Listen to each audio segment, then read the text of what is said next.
పరిశుద్ధుడైన దేవ, కనికరమ కలిగిన తండ్రి, మీ ఘనమైన పాదములకు వేలాది స్థుతులు స్తోత్రం చెల్లించుకుంటున్నాం. దేవ, గతించిన సమయం నుండి కాచి కాపాడి తిరిగి మధ్యాహ్న కాల సమయంలో ప్రభా మరి ఒక మాటగా ఆరవ మాటగా మీ యొక్క ప్రభా ఇదిగోనైనా తండ్రి ఇష్టమైన తండ్రి వాక్యమును ప్రభా ఇదిగోనైనా పంచుకోవటానికి మీకు సిద్ధపడుతూ ఉండగా తగిన జ్ఞానమును ప్రభా మీరు దయచేయమని అడుగుతున్నాను. నిజముగా ప్రభా పనిని ప్రారంభించడం కంటే దానినైనా తండ్రి తుదముట్టించుట ఎంతో సంతోషకరమైన విషయము. అందులో ఎంతో నా ప్రభా సమాధానం, క్షేమము, సంతోషము నాయన ఉంటా ఉంది కనుక ప్రభా మీరు ఆనాడు సిలువలో చేసిన ప్రతి నాయన తండ్రి మాటకు ఎంతో బహు అర్థం ఉన్నది నాయన. సర్వమానవాళికి కావలసిన ప్రభా ఆదర్శకరమైన జీవితము అందులో ఉన్నది కనుక ప్రభా ఈ మధ్యాహ్న కాల సమయంలో ఆరో మాటగా ప్రభా నీ బిడ్డ సిద్ధపడి ఉండగా ఆ మాటనెల్లరూ ప్రభా సంఘములో పంచుకోవటానికి నీ ఆత్మతో మీరు అభిషేకించి ఆ బిడ్డను మీరు నాయన స్థిరపరిచి ధైర్యంతో నాయన మాటలు మాట్లాడటానికి కొంత సమయం ప్రభా ఇదిగో నాయన తండ్రి తన నాయన మీ నోటికి బోరగా ఉంచుకొని మీ మాటల వివరణను మాకును మా ప్రభా సమస్తమునకు ప్రభా క్షేమకరమైనట్లుగా మీరు వివరించి సమాధానం దయచేయమని ప్రార్థన ఆలకించి పరమునకు చేర్చుకోమని యేసుక్రీస్తు వారి నామంలో ప్రార్థన అడిగి వేడుకొని ప్రార్థించుచున్నాము తండ్రి, ఆమేన్.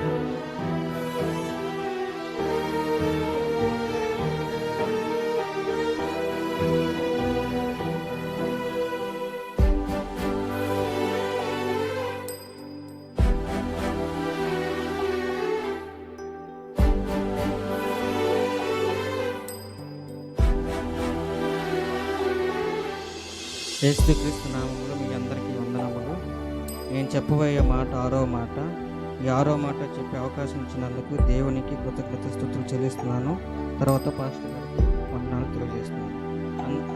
మీ అందరూ కూడి వచ్చినందుకు మీ అందరికి కూడా నా వందనములు. ఆరో మాట యోహాను సువార్త 19వ అధ్యాయం 30వ వచనం. యేసు ఆ చిరక పుచ్చుకొని సమాప్తమైనదని చెప్పి తల వంచి ఆత్మను అప్పగించాడు. ఈ ఆరో మాటలో సమాప్తమైనది అంటే ఇప్పుడు ఇంగ్లీష్లో ఎండ్ అని ఉంటుంది. ఎండ్ అంటే తర్వాత ఇంకేదో ఉందని అర్థం. అయితే సమాప్తమైనదని అంటే ఏంటంటే సమాప్తమైనదంటే అంతటితో సమాప్తమైనది, తర్వాత ఇంకేది లేనట్టు. అలాగే ఇప్పుడు దేవుడు యేసుక్రీస్తు దేవుడు సిలువలో 7 మాటలు పలికాడు. ఆ 7 మాటలు చివరి మాటలు, అవి మనకి ఎంతో ప్రాముఖ్యమైనవి. ఆ 7 మాటలు మనం అనుసరించి చాలా మన నడువికి చాలా సరళం చేసుకోవాలి. అలాగే ఈ ఆరో మాట 10 వాక్యానుసారుగా 10 అంశాలుగా చెప్తాను. అవి ఖచ్చితంగా చెప్తాను. దీన్ని నోట్ చేసుకోవాల్సినంత నోట్ చేసుకోవాలి. మొదటి, ఆయన పాపాన్ని జయించి సమాప్తం అని చెప్పారు.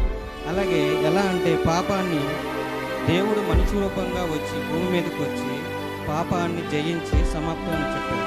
ఈ లోకానుసారంగా మనం చాలా తప్పులు చేసుకోవాల్సిన చిన్న చిన్న పొరపాట్లు, అలాగే కొన్ని విషయాల్లో మనం తప్పులు అడిగి వేస్తాం. కానీ దేవుడు మాత్రం ఈ లోకానికి తిరిగి వచ్చి పాపాన్ని అంటుకోకుండా, ఇప్పుడు ఫర్ ఎగ్జాంపుల్ సముద్రంలో చేప ఉంది. సముద్రం అంతా ఉప్పు నీరు. అయితే చేప ఏంటంటే ఉప్పుని అంటించుకోకుండా తిరుగుతుంది సముద్రం.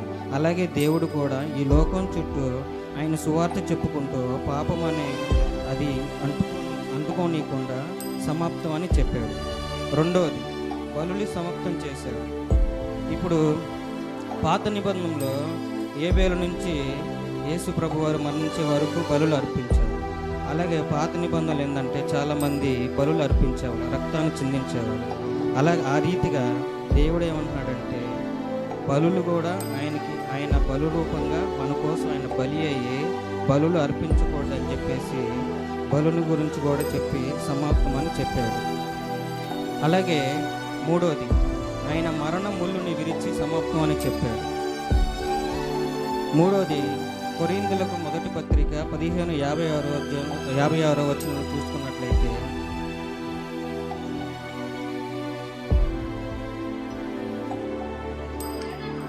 ఓ మరణమా నీ విజయం ఎక్కడ? ఓ మరణమా నీ ముళ్ళెక్కడ? మరణము ముందు పాపము.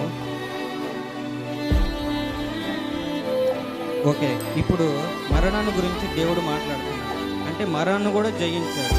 దేవుడు శిలువలో మరణించి మూడో దినాన పునరుద్ధరణ చేశాడు. అంటే మరణాన్ని కూడా గెలిచాడు.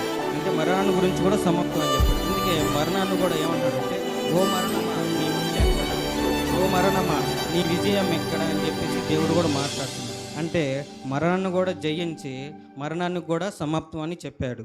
అలాగే నాలుగోదిగా రక్షణ ప్రణాళిక సమాప్తం అని చెప్పాడు. రక్షణ ప్రణాళిక మన మానవ జాతిలో ఏంటంటే, మానవ పుట్టుక నుంచి పాపంలో, మన పుట్టుక నుంచి పాపం చేస్తూ ఉంటాం. అలాగే పాపంలోనే జీవిస్తూ ఉంటాం. అలాగే రక్షణ లేకుండా లోకానుసారంగా తిరుగుతూ ఉంటాం. అలాగే దేవుడు ఏం చేశాడంటే రక్షణ ప్రణాళిక కూడా సమాప్తం అని చెప్పాడు. దేవుడు ఏంటంటే మన కోసం దిగి వచ్చి దేవుడు బాప్తిసం పొంది లోకానుసారంగా రక్షణగా తీరాడు. అలాగే రక్షణ ద్వారా కూడా మనం ఆ పాపంలో పడకుండా రక్షణ పొంది రక్షణ జీవించాలని దేవుడు చెప్పాడు. రక్షణ ప్రణాళిక కూడా సమాప్తం అని చెప్పాడు. ఐదోదిగా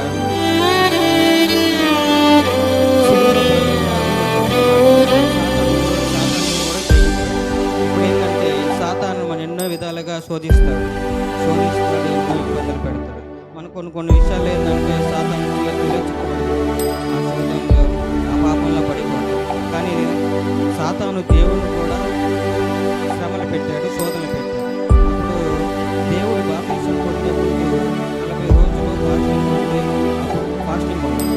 అప్పుడు సాతాను వచ్చి నువ్వు దేవుడిని శోధించు, నీకు ఆకలిగా అయితే ఈ రాళ్ళను రొట్టెగా చేసుకుని తిను అని చెప్పేసి అలా శోధించలేదు. అలాగే కొండపైకి తీసుకెళ్ళి ఈ లోకాన్నంతా నాకు ఇవ్వు అని చెప్పేసి పది విధాలుగా సాతాను శోధించాడు. అప్పుడు దేవుడు ఏం చేశాడు, సాతానా నా దగ్గర నుంచి వెళ్ళిపో అని చెప్పేసి సాతాను కూడా గద్దించాడు. అప్పుడు సాతాను గురించి కూడా జయం పొందాడు. అలాగే ఆ శోధనలన్నింటిలో కూడా సమాప్తం అని చెప్పాడు. అలాగే ఆరోది ధర్మశాస్త్రాన్ని కూడా సమాప్తం. ధర్మశాస్త్రం ఏంటంటే అప్పుడు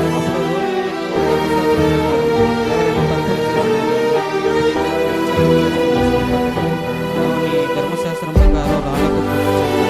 అలాగే ఇప్పుడు ఏంటంటే ఇప్పుడు కొట్టి చంపాలి, అది కాకుండా రక్షణ మార్పులు నడపాలని చెప్పేసి ఆ ధర్మశాస్త్రాన్ని కూడా సమాప్తం చెప్పాడు. అలాగే ఏడోది ఏంటంటే ప్రవచనాన్ని కూడా సమాప్తం అని చెప్పాడు. ఇప్పుడు పాత నిబంధనలలో చాలామంది మనకు సోదరులు ఉంటారు. వాళ్ళు ఏంటంటే దేవుని ప్రవచనాల ప్రకారం అంటే దేవుడు ఇలా చేస్తాడు అలా చేస్తాడు అని చెప్పేశారు.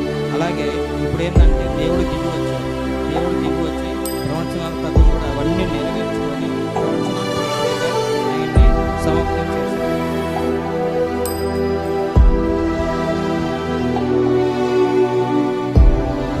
ఎనిమిదవది ఏంటంటే తండ్రి తను అప్పగించిన పనిని సమాప్తం చేశాడు.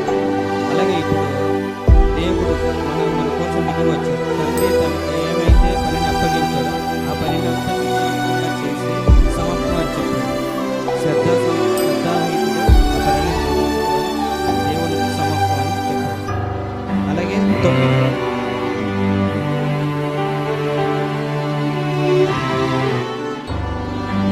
ఏంటంటే దేవుని చిత్తానుసారం కూడా సమాప్తం అని చెప్పాడు. ఏంటంటే దేవుని చిత్తానుసారం కూడా ఫర్ ఎగ్జాంపుల్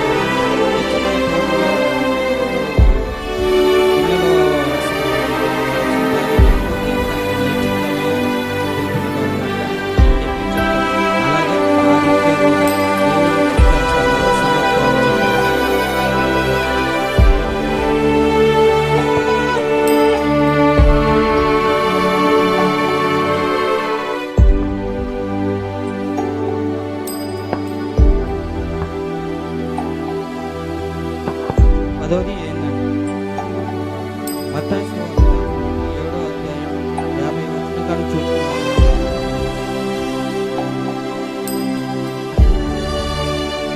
ఇప్పుడు మీరేం చదవద్దు, మామూలుగా 27వ అధ్యాయం 57 వచనం చూసుకున్నట్లయితే దేవుడు సమాప్తమైనప్పుడు ఆయన మరణించినప్పుడు దేవాలయంలో తెర అనేది రెండుగా చీలిపోయింది.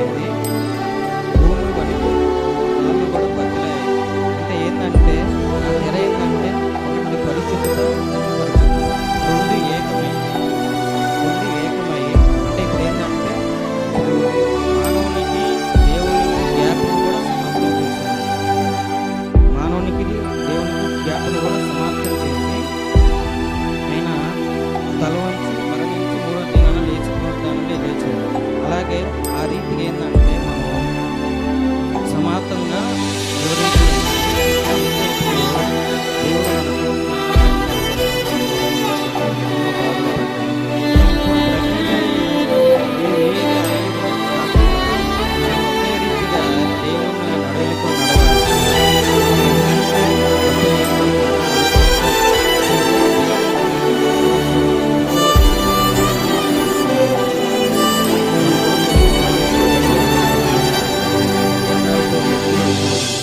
చాలా ఇబ్బంది పడ్డారు,